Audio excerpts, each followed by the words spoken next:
dua isu. Jadi KDM itu akan diusahakan itu berurusan dengan hukum ya. Papain, Masya Allah. Yallah. Jawa Barat. Istimewa.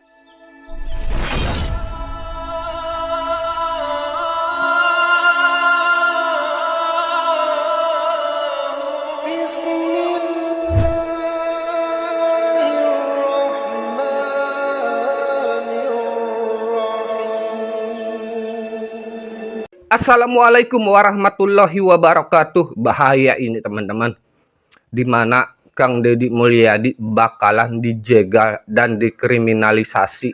Ini jahat teman-teman. Dan info ini A1 teman-teman, karena yang bilang adalah seorang suhu, seorang ahli konsultasi. Dia juga menyebutkan inisialnya L katanya teman-teman. Saya nggak tahu ya siapa inisial L ini ya teman-teman ya. Dan kita juga akan menyaksikan video di mana Kang Deddy Mulyadi ini viral sampai ke Singapura, sampai ke Eropa, bahkan ke Arab Saudi, teman-teman.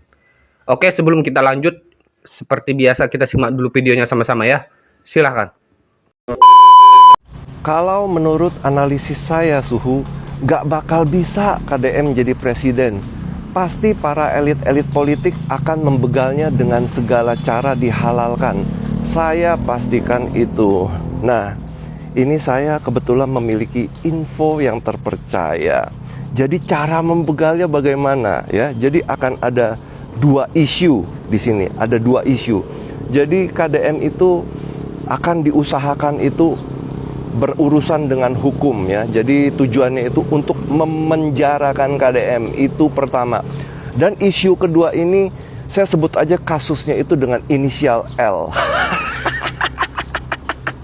Nah, kalau kalian ini sudah mengetahui ke depannya ini musuhnya ini seperti apa ya, saya harap kalian bisa mencari solusinya.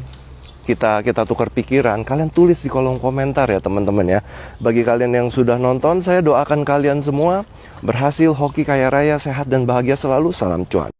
Menurut Suhu, KDM gimana dari sudut pandang kejujuran? Nah, kalau dari sudut pandang kejujuran ya, menurut saya semua manusia itu tidak ada yang jujur 100% teman-teman. Jadi ini tidak bisa. Tapi kalau saya sebagai analis ya teman-teman ya, saya meramalkan ya dari segala faktor ya. Saya ini menilai ya, saya ini bukan menilai KDM-nya, tapi saya menilai perbuatannya dan efek perbuatannya, actionnya, dari semua actionnya dan dari semua aspeknya ya, dari semua aspek, termasuk investor dalam perpolitikan ya.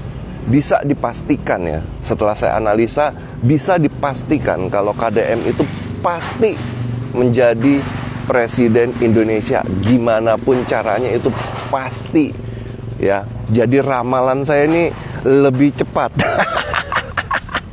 Kita tinggal buktiin ya gak? Bener gak ramalan saya? Nah kalau terbukti ya berarti kan terbukti saya sebagai analis ranking 1 di Indonesia bisa meramal jauh ke depan, bener gak? Jadi gitu ya.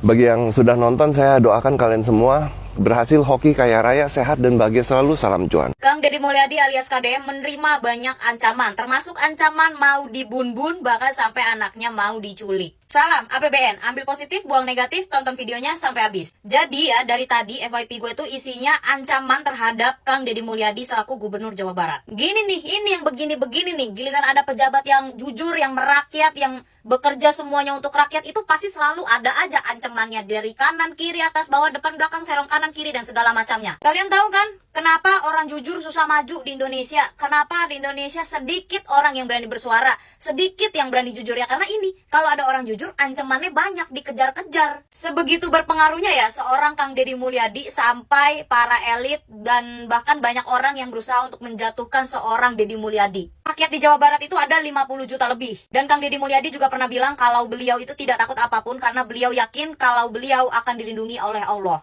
Gue tuh kalau baca berita-berita kayak gini ya, gue tuh bingung deh. Lu tuh para rakyat, para masyarakat maunya gimana sih? Dikasih pemimpin yang jujur, adil, tulus, tegas, disiplin gitu ya.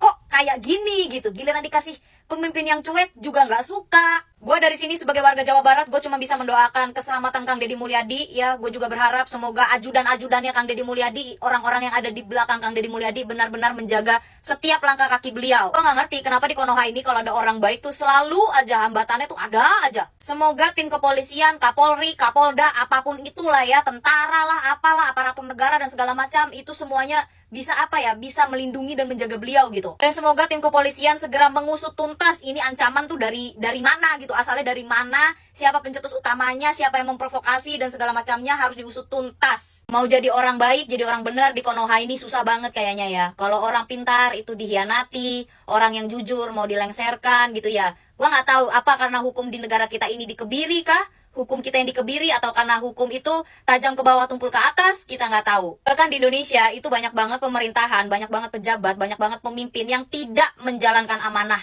masyarakat, tidak menjalankan amanah rakyat gitu ya, nggak dihukum. Giliran yang menjalankan amanah dengan baik dan segala macam, begini nih hasilnya nih. Ini begini nih ancaman-ancaman dan segala macam rupanya. Kalau nggak salah ya, itu ancamannya itu datang dari live chatnya YouTube Kang Deddy Mulyadi channel gitu ya. Jadi dari live YouTube-nya Kang Deddy Mulyadi gitu ya. Masa iya sih tim cyber kita, tim cyber Republik Indonesia tidak bisa melacak siapa orangnya gitu loh. Ya itu kan udah salah satu bentuk pengancaman gitu loh. Dan ancamannya itu bertubi-tubi, nggak hanya sekali, nggak hanya 2 kali. Masa iya tim cyber nggak mau ngelacak? Udahlah, kita sebagai warga Jawa Barat ya, kita cuma bisa berdoa yang terbaik untuk Kang Deddy Mulyadi supaya setiap langkahnya disertai sama Tuhan, disertai sama Allah.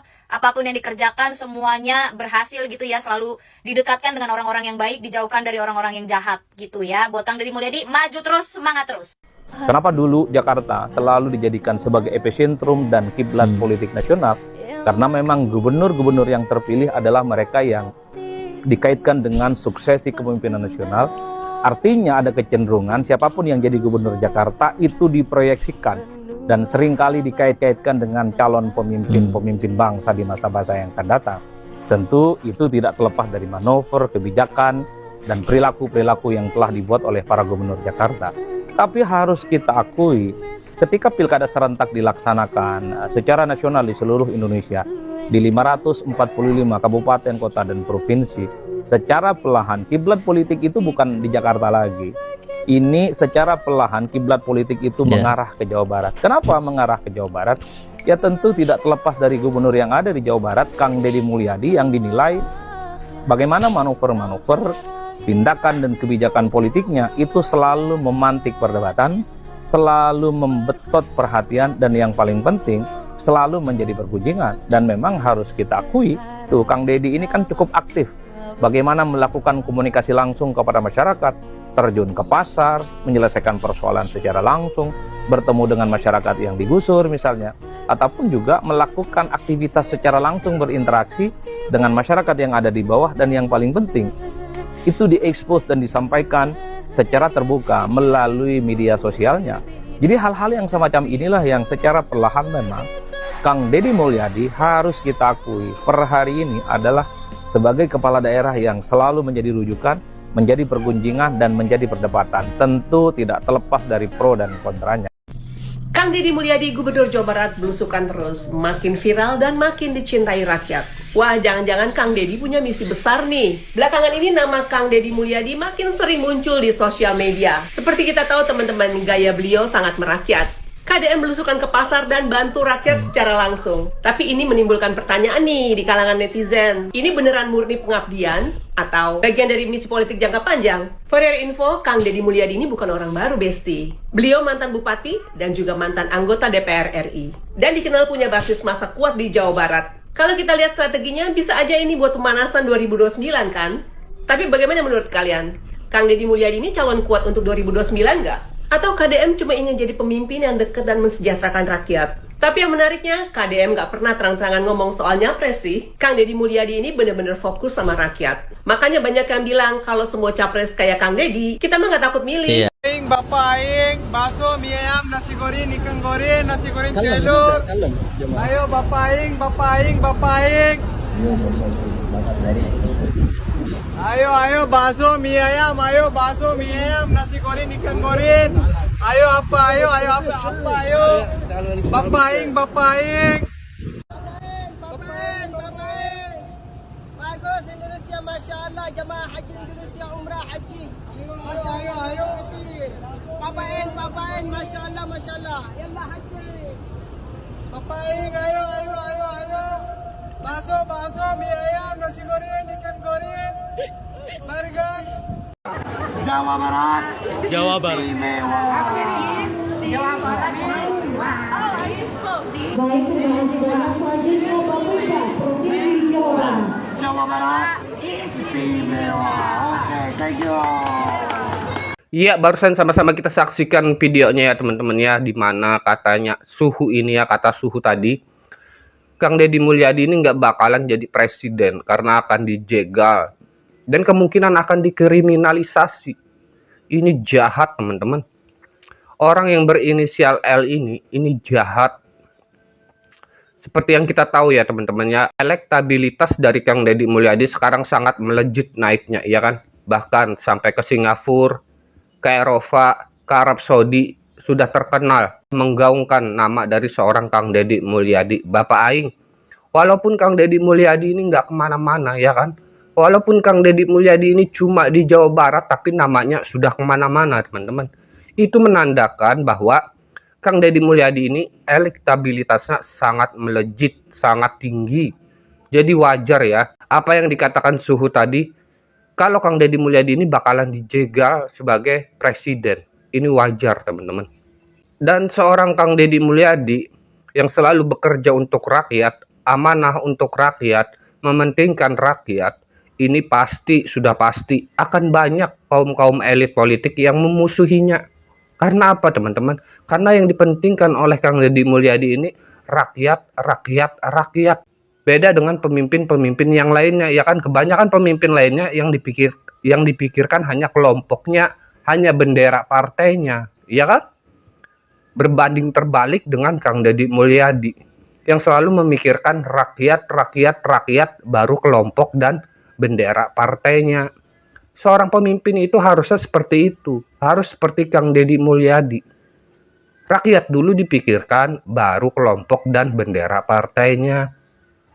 Kita doakan saja ya teman-teman ya, semoga Kang Deddy Mulyadi ini bisa menjadi presiden, bisa menjadi next presiden, karena saya sangat berharap Kang Deddy Mulyadi menjadi presiden teman-teman. Kita doakan saja semoga Kang Deddy Mulyadi sehat selalu, tetap amanah, tetap istiqomah di jalan yang lurus. Amin Allahumma amin. Cukup sekian dari saya teman-teman ya. Jika saya ada salah kata, salah perbuatan, saya mohon maaf. Wabillahi taufik wal hidayah. Wassalamualaikum warahmatullahi wabarakatuh.